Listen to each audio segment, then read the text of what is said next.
Our next lab is investigating a specific heat capacity of different materials.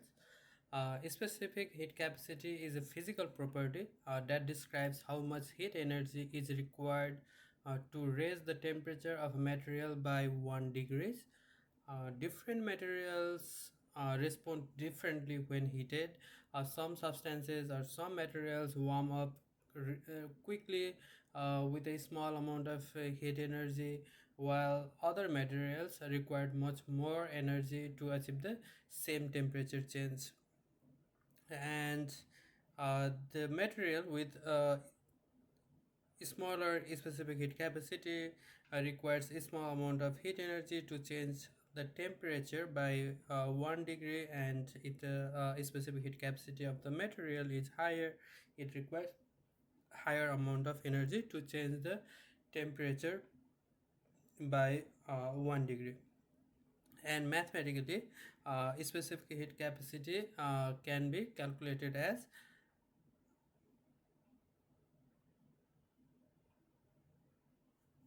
as shown here. Specific heat capacity is the ratio of heat transfer over mass times uh, change in temperature.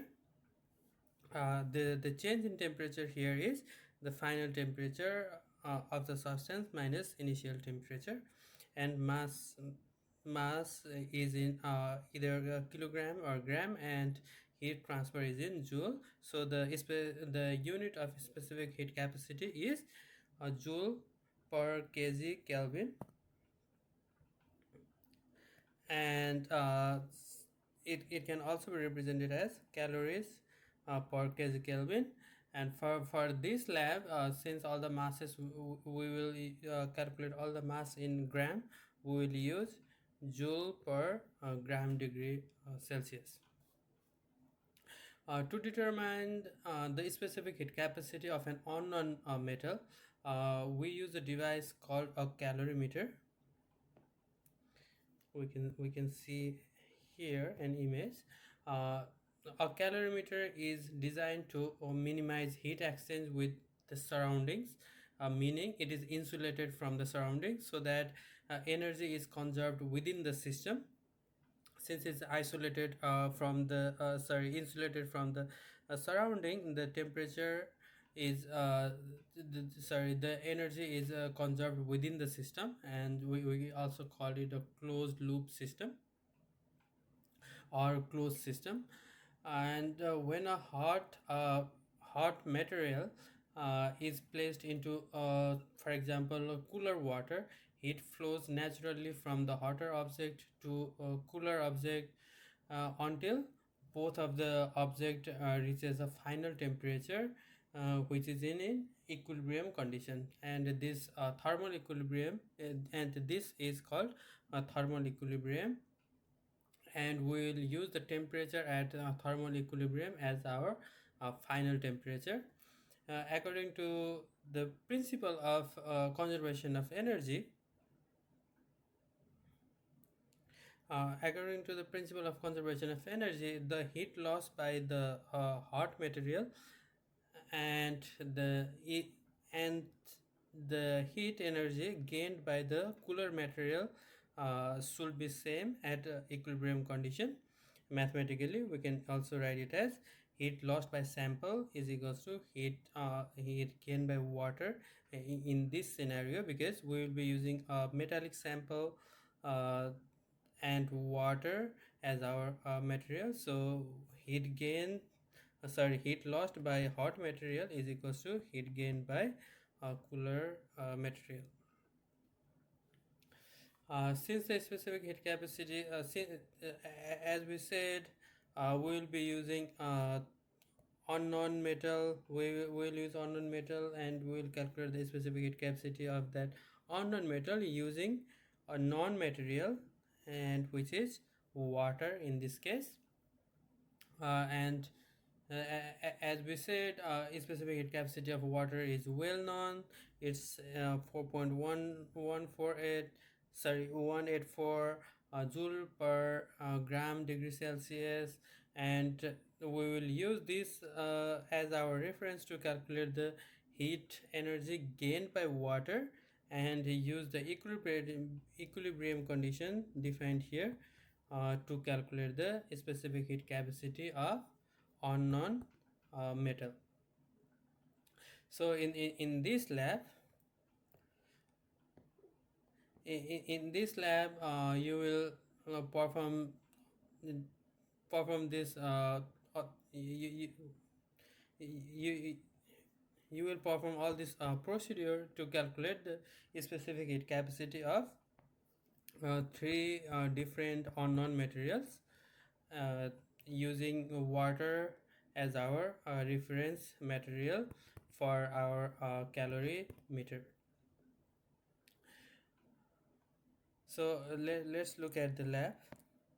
So for this lab, if you click on here, it will take you to this page, and this is called chemistry simulations calorimeter by published by Pearson. And this is where the link will take you. And if you look at here, learning outcomes, you can learn different you can learn uh, about the specific capacity in details here. And for our experiment, click on the experiment and click on run experiment. Now we can see here we have these two different pane.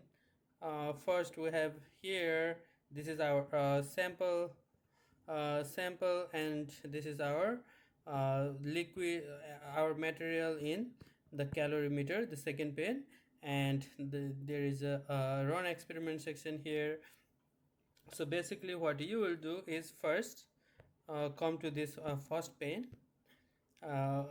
first section, and then you can see here you can select either liquid, solids, or solution as our sample. For this lab we will click on solid and select among different metals. For example, let's click iron, and then using this slider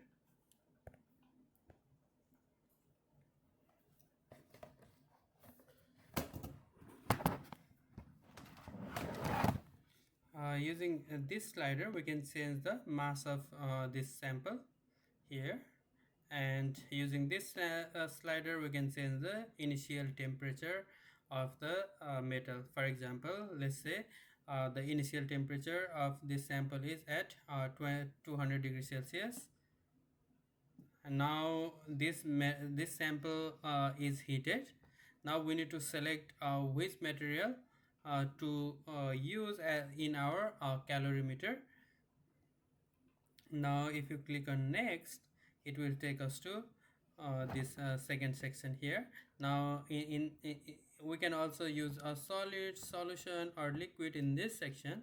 For our case we will click on a liquid and select water as our material for calorimeter, and then you can select amount of water. Then you can leave the temperature as it is, because this is at the room temperature. We want the temperature of this hot material and this cold material at room temperature eventually come to an thermal equilibrium. So we want the temperature to be in room conditions, so the heat energy is not initially lost to environment, to surroundings. You can also click on here, and it will show what the specific heat capacity of water in this simulation. Now we can see here we have a sample that's at 200 degrees Celsius, and the mass of the sample is 37.5 gram. So in the if you go here, there's a table here. So you can write what material you are using. For our case we are using iron, and then mass of the sample, uh, mass of water, initial temperature of sample, initial temperature of water.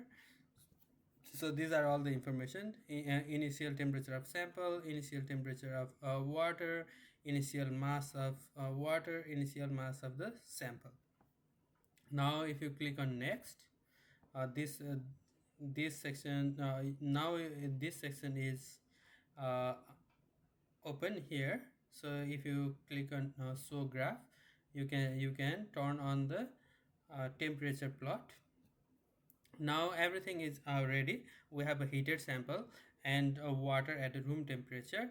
Now if we start our experiment, what it does, it will move this sample inside the room temperature water, and it will stir the water so water is flowing freely, so the heat energy is distributed evenly throughout the water, and at some point the temperature of the sample and water will be in equilibrium condition, and we will note that final temperature as our uh, equilibrium thermal equilibrium temperature as our final temperature.